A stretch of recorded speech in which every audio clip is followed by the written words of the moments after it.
Et là, vous avez terminé en ayant fait des activités en famille, le travail, vos adorations, la prière de nuit, les invocations, le jeu en famille, les études, les cours, le sport, votre épouse, la lecture. À 22 heures, vous êtes libre.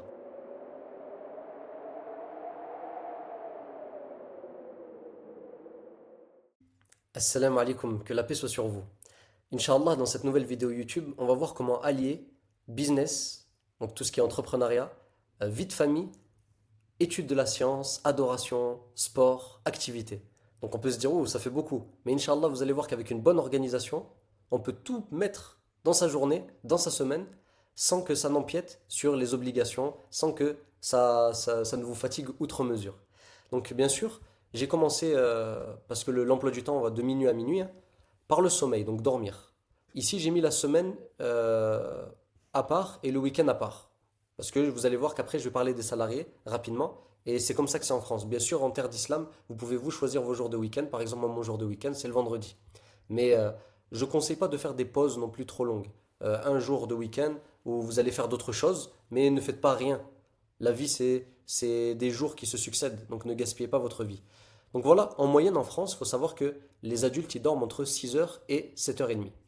Donc on va pas mettre 6 heures, j'ai mis 7 heures. J'ai coupé la poire plus proche du sommeil le plus long. Donc si vous dormez 7 heures, donc de minuit à 6 heures, ça fait 6 heures et j'ai rajouté de 23 heures à minuit. Donc vous avez 7 heures de sommeil. Donc voilà le sommeil, vous avez pris votre repos. On se réveille à 6 heures.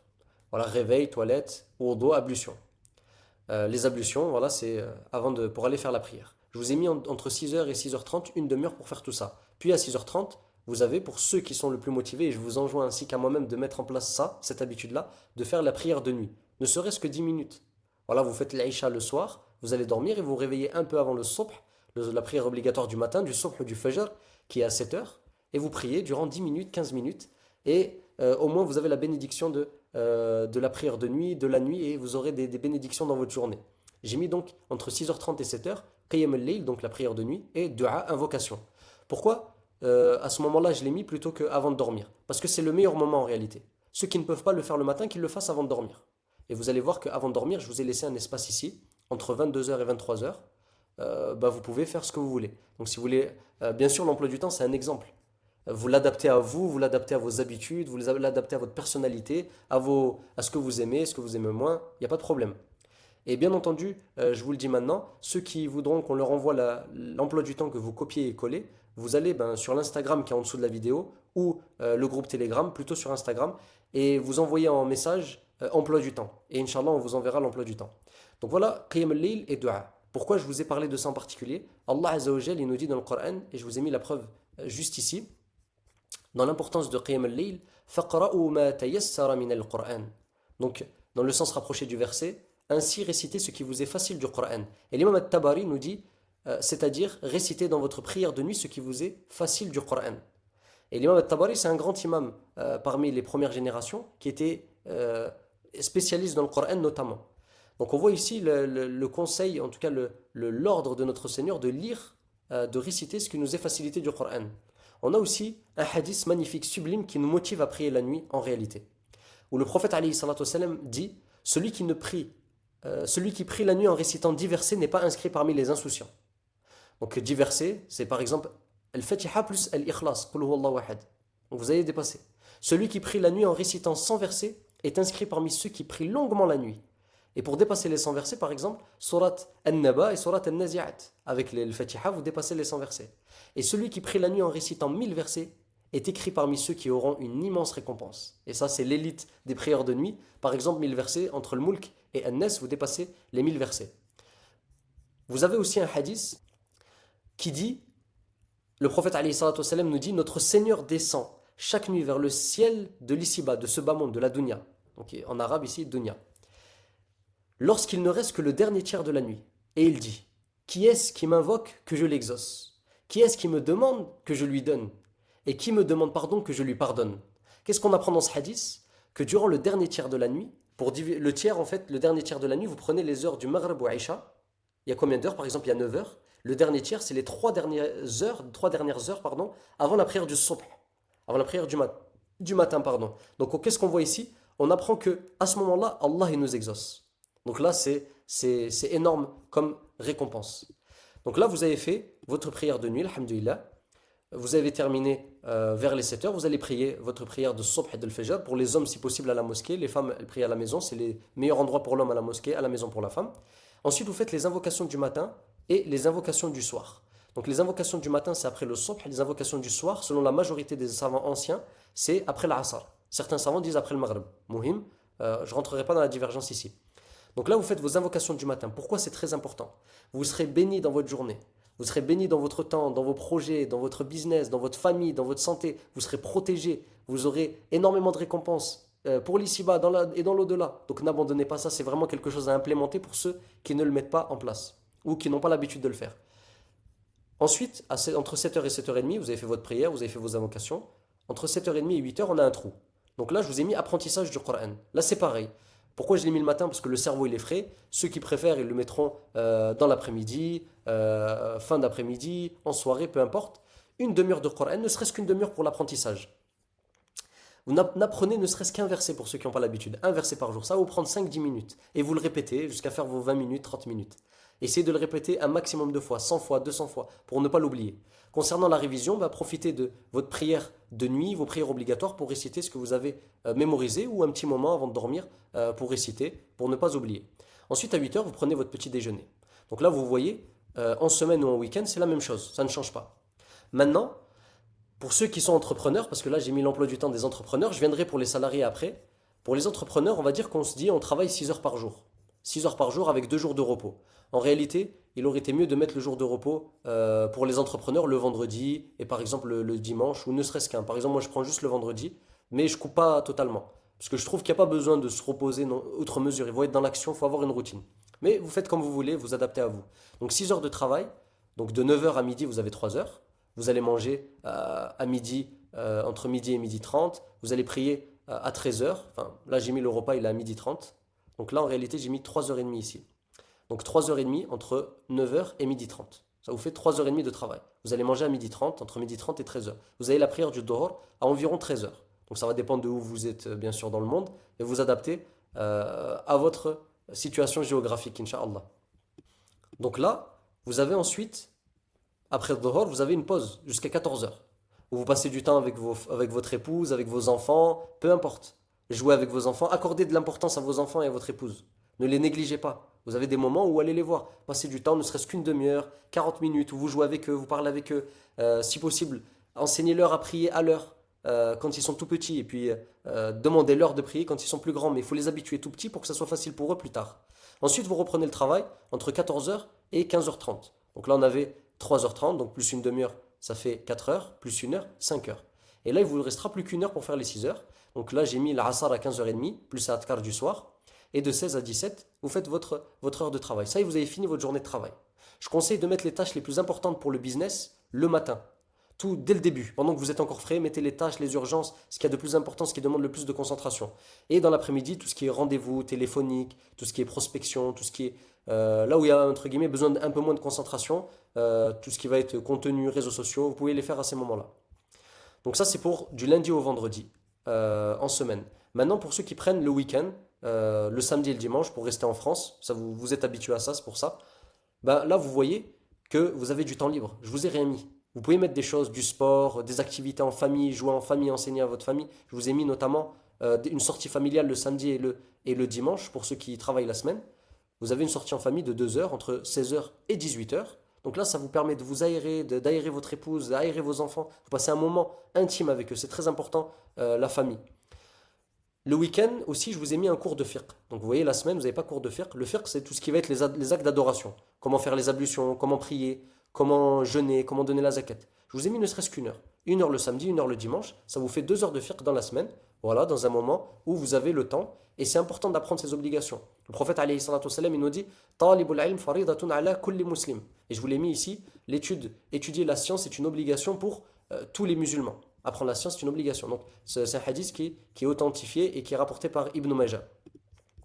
Donc là, hormis le temps de travail, je vous ai laissé la même chose pour le week-end. Les cours de fiqh à la place des heures de travail ici et la sortie familiale à la place du travail ici.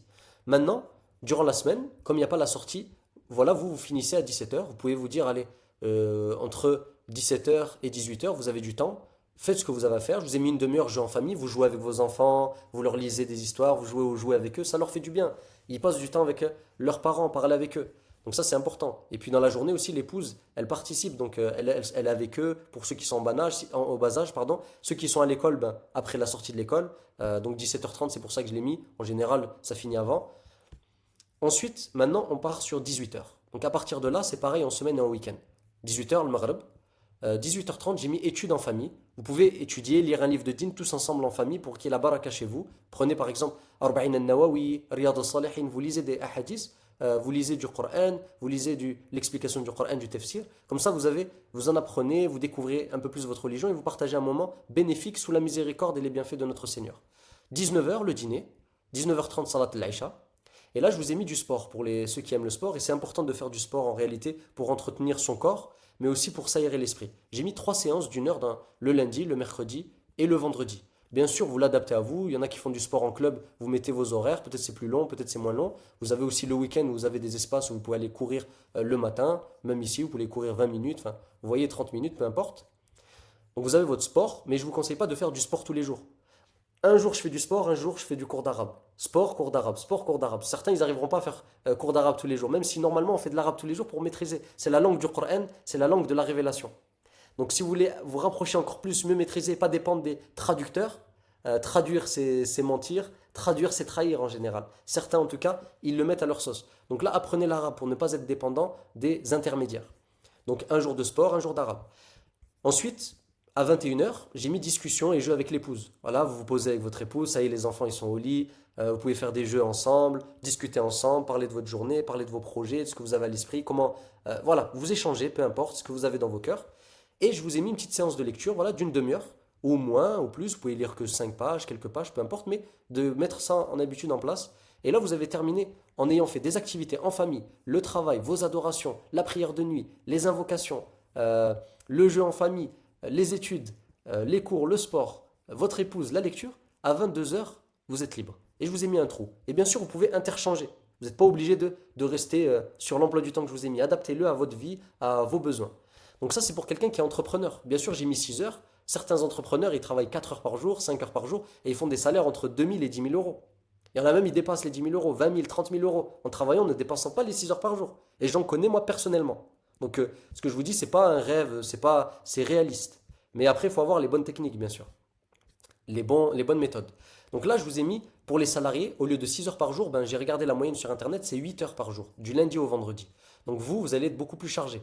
Parce que j'ai gardé le même emploi du temps, hormis qu'après le petit déjeuner, j'ai mis go boulot, parce qu'il faut prendre la voiture, sortir de chez soi, ce qu'un entrepreneur n'a pas à faire, parce qu'il travaille de chez lui, sur son ordinateur, à des horaires, à l'endroit qui lui plaisent. Il a la liberté géographique, temporelle et financière. Le salarié, il a peut-être, ceux qui ont des bons salaires, la liberté financière, mais il n'a pas la liberté temporelle ni géographique, et il travaille pour quelqu'un peut-être qui ne connaît même pas.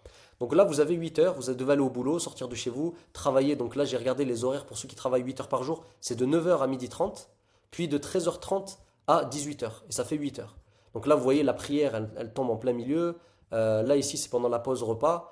Et là, vous devez, après le travail, ben, rentrer chez vous aussi en voiture. Mais bon, 18h, c'est le Maghreb, vous allez au Maghreb. Ensuite, j'aurais dû rajouter une case go maison parce que vous prenez la voiture.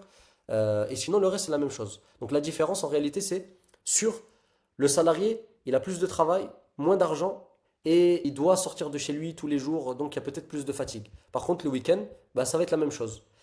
Là, je vous ai mis quelques preuves de ce que j'avançais. Donc j'ai parlé de la prière de nuit, comme je vous ai mentionné. Il y a une chose aussi que je voudrais me conseiller à moi-même ainsi qu'à vous, pour qu'on ne soit pas seulement dans le business, dans la dunya, mais qu'on lie les deux. Vivre plus confortablement, mieux travailler, mais avoir ce lien avec notre Seigneur, avec notre au-delà. Abdullah ibn Mas'ud, qui est un savant parmi les compagnons, un des meilleurs des compagnons du prophète alayhi salatu wassalam, a dit, j'ai questionné le prophète alayhi salatu wassalam, quelle est l'œuvre la plus aimée par Allah? Et le prophète alayhi salatu wassalam a dit, la prière à son heure. Vous voulez faire la meilleure des œuvres? Priez à son heure. Priez à son heure, c'est la meilleure des œuvres. Et aussi, je vous ai mis un petit hadith pour vous motiver, pas un petit en réalité, un immense hadith, immense dans les enseignements qu'il nous donne et la motivation.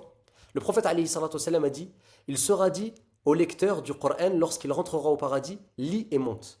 Il va monter d'un degré à chaque verset jusqu'à ce qu'il lise la dernière chose qu'il connaît. Ça veut dire que là, dans l'emploi du temps, je vous ai mis des cours de dîn. un peu d'arabe, un peu de Coran. Pourquoi? Pour qu'on ait la relation quotidienne avec notre Seigneur. Prenez un prof de Coran, prenez un particulier, apprenez le Coran avec lui, ne serait-ce qu'un verset par jour. Parce que comme ça, quand vous allez aller au paradis, vous allez réciter les versets que vous connaissiez, que vous récitiez sur terre, et vous allez monter d'un degré. Celui qui connaît 100 versets, 100 degrés. 1000 versets, 1000 degrés. Celui qui connaît tout le Coran, plus de 6000 degrés. Allahu Akbar, c'est immense. C'est magnifique. Et d'ailleurs, un autre hadith où le prophète alayhi salatu wassalam, il dit Khayrukum man ta'allama al-Qur'an wa 'allama. Le meilleur d'entre vous est celui qui a appris le Coran et l'a enseigné. Ensuite, une motivation particulière pour les époux et épouses.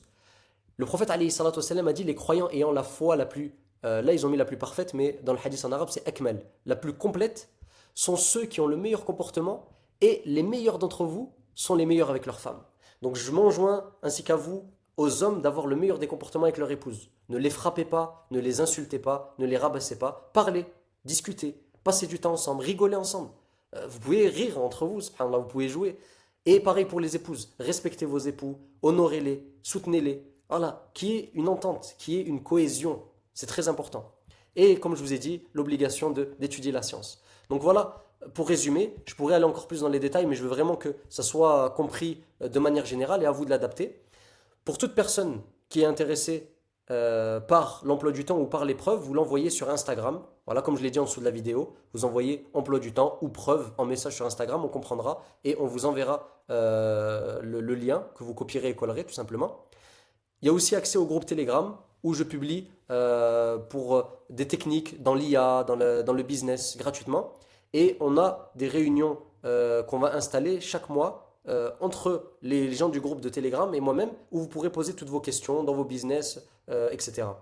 Pour ceux qui ont un business, qui sont dans le business, dans la vente de services et qui ont des problématiques, qui sont coincés ou qui veulent scaler, monter leur business plus haut, prenez un rendez-vous Calendly sous la vidéo et je vous aiderai durant l'appel gratuitement, Inch'Allah. Et je vous donnerai un maximum de tuyaux, je vous partagerai un maximum mon expérience et on partagera un moment, Inch'Allah, fraternel. Puis enfin, comme vous savez, pour faire éclater l'algorithme, Inch'Allah, aidez-nous à ce que notre page et nos vidéos soient propagées un maximum en likant, en commentant et en partageant. Ça va nous aider, Inch'Allah, qu'Allah vous récompense et qu'Allah vous rajoute. Et je demande à notre Seigneur de nous accorder à tous la réussite ici-bas et dans l'au-delà. Barakallahu fikum. Et pour finir, la vidéo de la semaine prochaine, ce sera une vidéo où je vais rester encore dans ce sujet-là, où je vais vous partager des lois dans le business, des tableaux, des techniques pour optimiser votre emploi du temps, votre productivité et votre réussite avec l'aide d'Allah. Donc abonnez-vous et ne loupez rien de tout ça. Salam alaikum wa rahmatullahi wa barakatuh.